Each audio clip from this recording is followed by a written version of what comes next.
role plays, listening to your calls, reading books, listening to podcasts, like that's all really passive stuff. And it's going to make people feel like they're putting in the energy and they're putting in the effort, but nothing moves until you do something about it.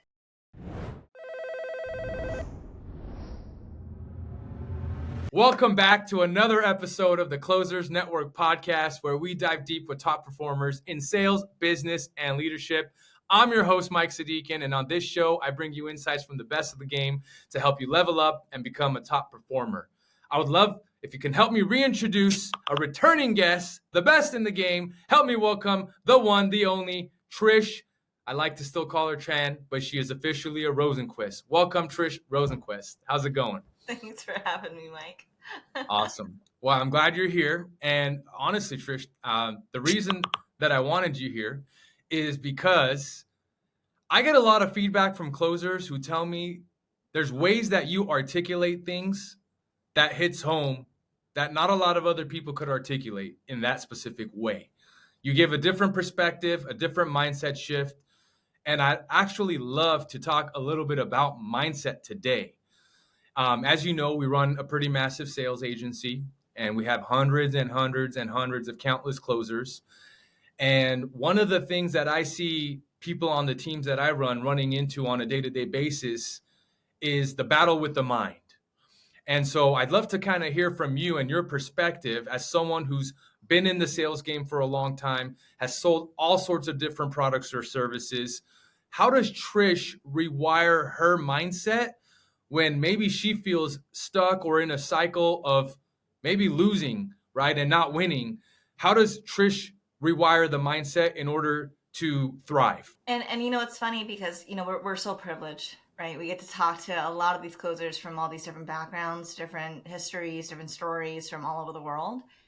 I think at the end of the day, it comes down to, you know, ownership, right?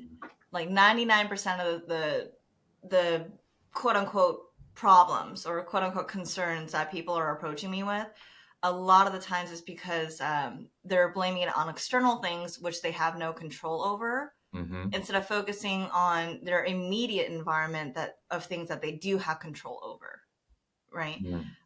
Like an example, you know, I did a mindset training for one of our sales teams a couple of weeks ago, and you know, the closer was like, "Hey, Trish, like, man, I feel like I'm putting in all this effort, you know, and I'm starting to kind of lose faith. I feel like I'm starting to kind of you know, lose sight of what I was really here for, because like I feel like I'm putting in so much effort, so much time, like I really want this to work, but I'm not getting the results, right?"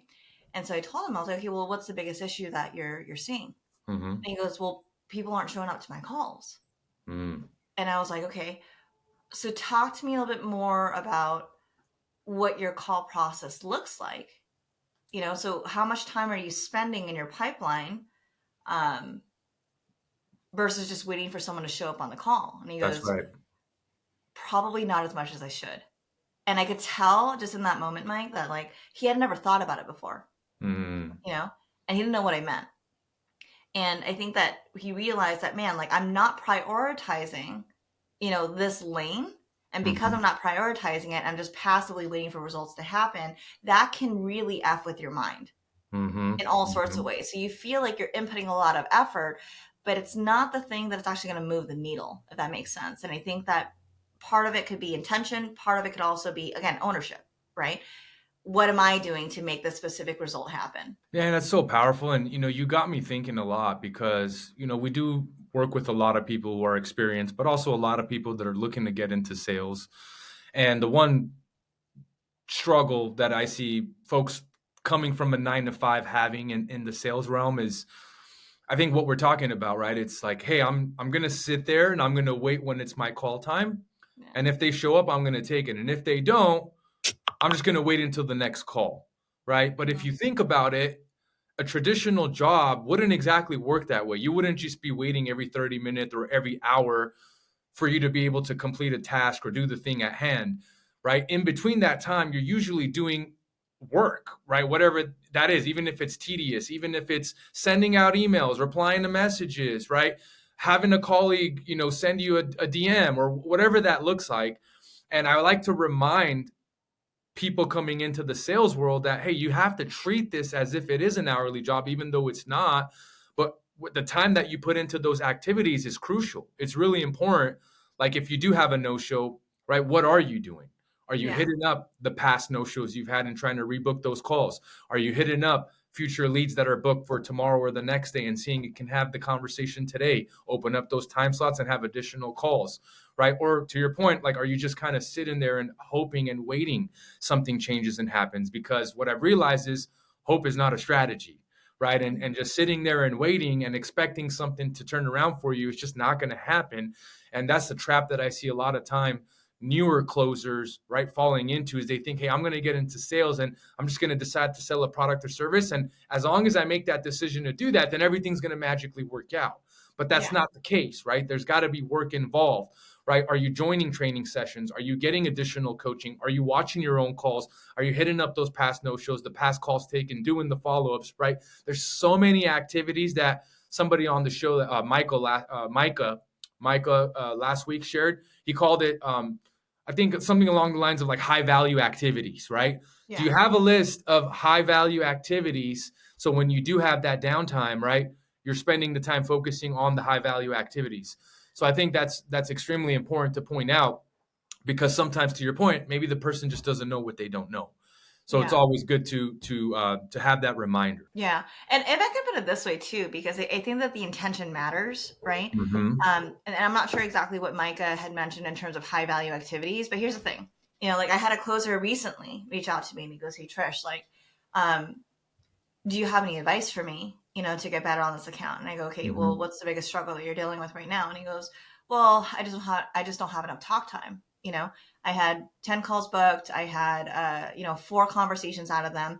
3 of them weren't able to move forward because of their own, financial reasons. And then the one was closable that he didn't close. Right. Oh, no, I'm sorry. He did close it. And so I asked him, I was like, okay, well, listen, like that tells me that you've got at least, 3 hours, because they're 30-minute bookings. So it's like, you got at least 3 hours of booking, 3 hours where, you could be doing something. What are you doing with that time? And he goes, oh, well, like I'm reviewing my past calls.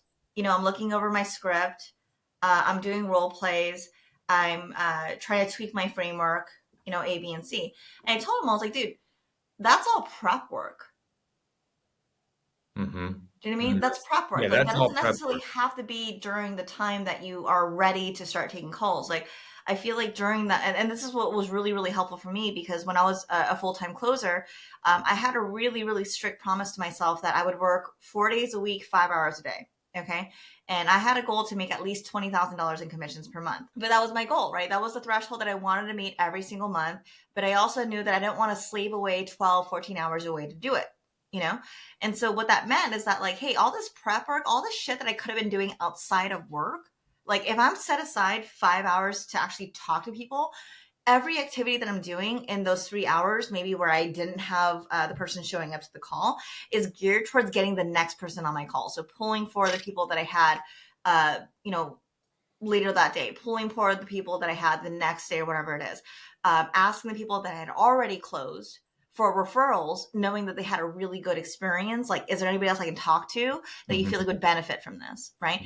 Everything needed to move the needle from point A to B.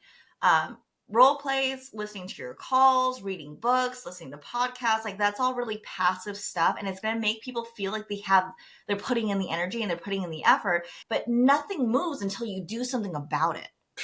Got to drop it for that. And so here's a huge thing that I think people kind of mistake, how they get, like what the best path is to get better results, is that they think that, oh my gosh, I'm spending 10 hours a day specifically focused to this opportunity. I spend 8 hours open for calls. When it's not 8 hours, I'm reading books. I'm trying to enhance my mindset, whatever it is. But what they don't realize is that, like, look, it's not about the intensity. It's about the consistency. Mm-hmm. Right? And you have to have repetition in order to build any type of consistency.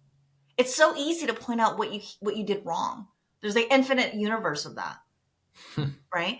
But if you can spend the time intentionally figuring out, okay, how do I get the repetition in? How can I bring what was consistent and worked well before every single time? That's how you become a top 1% producer. It has to be almost boring, where it's like a muscle reflex, But it's not through books and not through podcasts. Like, that's shit that you do in your off time.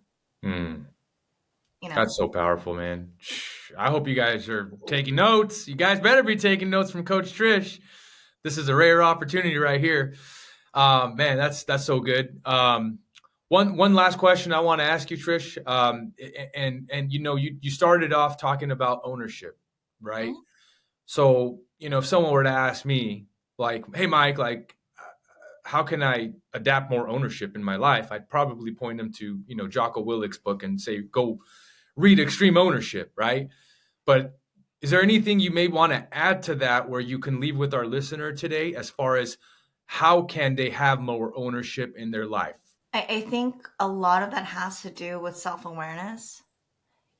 A lot of the times if I have a closer in a slump or they're not getting the results that they want to do, they typically look to point like the golden finger, and the reality is that most people are frustrated because at the end of the day, when they're going to sleep, they're not happy about their day because they subconsciously know they could have done something more and they didn't. And the external influences are like, hey, like, this is what I needed to be able to do my job. Like, that makes no sense. It kind of goes back to the framework of like the have do be, which is a broken system, versus a be do have, That's right? Like most people in society feel like they have to have certain conditions met before they can do the things they need to do to be a top producer. But again, that's a victim mentality, right? That's taking no ownership over the outcome of what you're achieving. Because if you think of anybody else in your life that you admire, anybody in life who has, the lifestyle that you want to be able to emulate on your own, likely they're not somebody who just waited for conditions to be exactly perfect to get to where they wanted to be, right? So you have to operate in the reverse where, number one, you have to think like and act like a top producer so that you do the things that a top producer does and you'll have the results that a top producer does, So hot damn. Another one. So if the thought is like, hey, I need better leads, if the thought is, oh my gosh, I need better better, nurture sequences, or I need this and that, it's like, okay, well, what can you directly do to influence the outcome? Because I guarantee you there's a handful of things that you could do that you're not doing that you should be doing that will drastically make a difference if you just started doing it today. Damn. Let's go. Damn, I just got to drop one last gong on that one. Woo! All right, that was awesome. That's really powerful stuff, guys.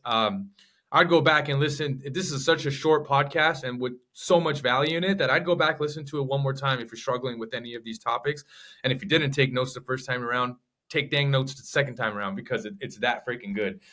And so I appreciate that, Trish. Thank you for your perspective. And you just have a way of simplifying things and being able to explain things where it's so easy to understand for so many people. And that's some feedback that I get a lot. People love your coaching calls. People love you. We appreciate you a ton. Thank you for your precious time. Love to have you back on sooner than later. I know we're coming up on our summit in May, so that's around the corner. We're going to have a lot of people visiting, and I'm looking forward to that. Any words of wisdom or any final thoughts you want to leave with our listener today? Be do have.